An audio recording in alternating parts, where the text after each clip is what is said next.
Hello everybody, welcome back to my channel. My name is Hannah, I'm a registered dietitian, and today we're going to be talking about if it fits your macros or flexible dieting. I want to go over what IIFYM means, what macros are, and if this approach truly is as healthy as they say it is.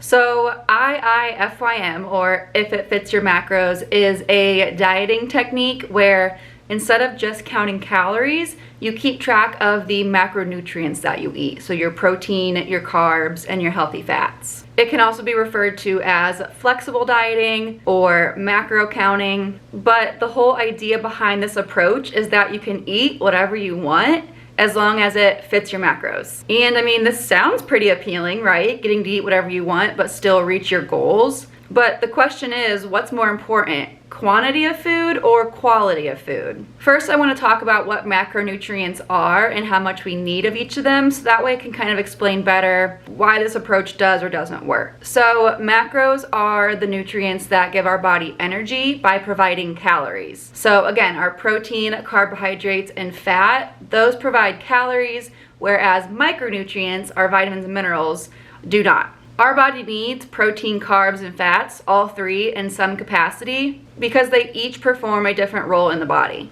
The amount of each macro that we need depends on our height, our age, our weight, our activity level, but there are these things called the acceptable macronutrient distribution ranges, which give kind of a guideline of how many of each macro we should have in a day. So depending on the different factors, our body needs about 45 to 60% of our total calorie intake from carbs, about 10 to 35% of our calories from protein, and about 20 to 35% of our calories from dietary fat. And each of these macros provides a specific number of calories. So our carbs and our protein provide us 4 calories per gram, and our dietary fat provides us with 9 calories per gram. And that's why fats are so good at keeping us full, because they provide a lot more calories. But really, all you need to remember is that your total calories is just the calories that you get from your carbs, your protein, and your fats. If you do want to know what macronutrient ranges are right for you, I highly encourage you to work with a registered dietitian. Okay, so now I want to get into kind of the pros and cons of the IIFYM approach.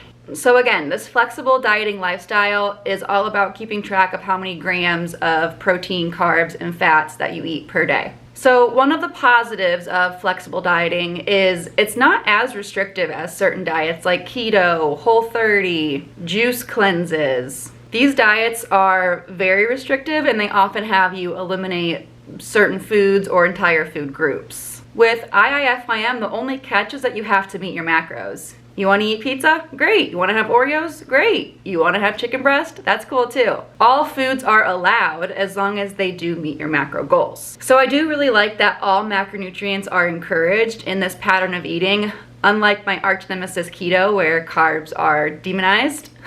If you guys don't know my thoughts on keto, I highly encourage you watch the video that I will link below. What I also like about IIFYM is depending where you get your macro goals from, hopefully from a dietitian, they advocate for you eating enough, which of course I'm a big fan of. The premise of this flexible dieting lifestyle is not to eat as little as possible, it's just to eat a little bit less so you're in a slight caloric deficit and so you lose weight. On the IIFYM website they say, regardless if you like to eat pizza or boiled chicken breast, IIFYM teaches us that if you eat fewer calories than your body requires, while getting adequate protein, carbs, fat, and fiber based on your goals and the energy needs of your body, you will lose weight at a steady and predictable rate. So yeah, I think if you are trying to lose weight, you guys know that I want you to do it in a slow, steady way instead of doing some crazy fad diet, because that is going to be much more sustainable long term. And being able to enjoy all foods is of course a really great thing as well. Any diet that gets rid of your favorite foods and you're not allowed to have them is not going to be a diet that lasts. Okay, now I want to get a little bit into the cons. So while I love the flexible approach of IIFYM, there are a few issues that I've seen with this technique. So the first is that the quantity over quality nature of IIFYM doesn't really prioritize the intake of nutrient-dense foods. Now, don't get me wrong, I very much value balance in every single person's diet. Only eating clean 24/7 often leads to binging behaviors, and you absolutely can and should enjoy all foods in moderation. But if this balance looks like only choosing things like pizza, potato chips, and ice cream, and never picking up a fruit or a vegetable, that can be problematic for your overall health. So I love the idea of including any and all foods, but if you do follow IIFYM, just be sure to also include nutrient-dense foods along with those fun foods. So here's kind of an example of why eating these nutrient-dense foods will not only help your overall health, but help you to stick to your goals. Eating more nutrient-dense foods will help you to feel more satiated and satisfied. Eating meals that are a great balance of protein, healthy fat, and fiber are really good at helping us feel full for longer. Here's an example. Both a serving of potato chips and 2 hard-boiled eggs have about 160 calories. So in terms of the whole calories in, calories out idea, these would be equal. The difference is that these hard-boiled eggs have a lot of protein and healthy fat, and they'll keep you full for a lot longer than that serving of potato chips would. Potato chips are pretty easy to overconsume because they do lack those satiating nutrients.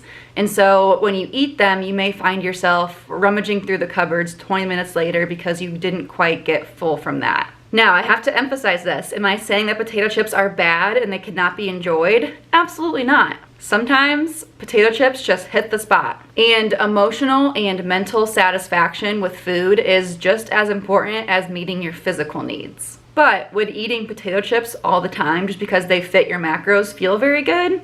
Probably not. Another downfall of the IIFYM dieting approach is there's a lot of math involved. Counting macros requires an understanding of what macronutrients are, how many calories they provide, and how the foods that you're eating stack up. Not to mention that manipulating your food choices so that they fit your macros can lead to a thing called decision fatigue, and some individuals may become overwhelmed by all the calculations and numbers that come along with following IIFYM. And the last con that I see with IIFYM or flexible dieting is that it may impact your relationship with food. This is still a diet. And while I do like that it's not as restrictive as keto, Whole30, juice cleanses, it still is restrictive and makes you follow food rules. I mean, what happens when it's the end of the day and you're still feeling hungry, but you've already used up all your macros for the day? Do you just have to ignore those number cues and wait until midnight the next day when those numbers reset? This is a very possible scenario, and this is why I don't encourage IIFYM or calorie counting for most people,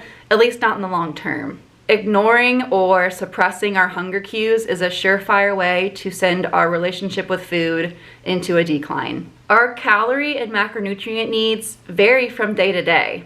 And I don't think anyone has the time to get their metabolic rate tested in a lab every day or check their respiratory quotient to determine if they need more calories from carbs or from fat. And while I do know that is a little bit dramatic and an estimation of these calorie needs and macro needs is totally fine, not everyone thinks of it that way. Many individuals who are chronic dieters have that all or nothing mindset, and so they want to know exactly how many calories they need, exactly how many macros they need. And getting those numbers exactly right is very important to some people. So again, IIFYM and calorie counting in general should only be used as a short-term tool, perhaps to help you learn where calories and macronutrients are coming from in the foods that you eat. So I had mentioned that IIFYM, while it's less restrictive, it's still restrictive in nature.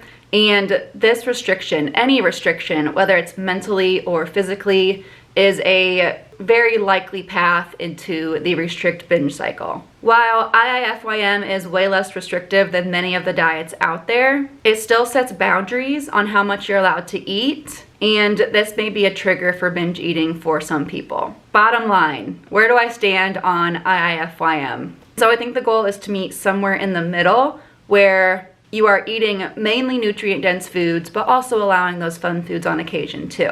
I often encourage an 80-20 guideline where 80% of the time you are choosing your lean meats, your healthy fats, your fruits, your veggies, plenty of fiber.